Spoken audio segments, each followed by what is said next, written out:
اور بائیں ہاتھ والے افسوس بائیں ہاتھ والے کیا ہی عذاب میں ہوں گے، یعنی دوزخ کی لپٹ اور کھولتے ہوئے پانی میں، اور سیاہ دھوئیں کے سائے میں جو نہ ٹھنڈا ہوگا اور نہ خوشنما۔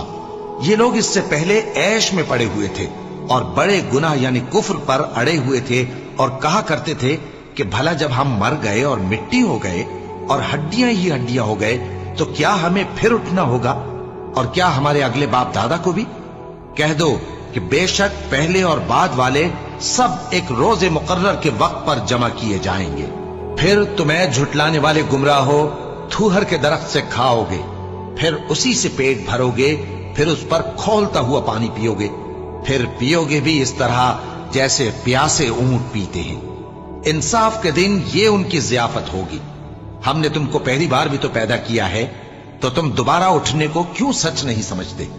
دیکھو تو کہ جس نطفے کو تم ڈالتے ہو کیا تم اس سے انسان کو بناتے ہو یا ہم بناتے ہیں؟ ہم نے تمہارے لیے موت کو مقرر کر دیا ہے، اور ہم اس بات سے عاجز نہیں کہ تمہاری طرح کے اور لوگ تمہاری جگہ لے آئیں اور تم کو ایسے عالم میں جس کو تم نہیں جانتے پیدا کر دیں۔ اور تم نے پہلی پیدائش تو جان ہی لی ہے، پھر تم سوچتے کیوں نہیں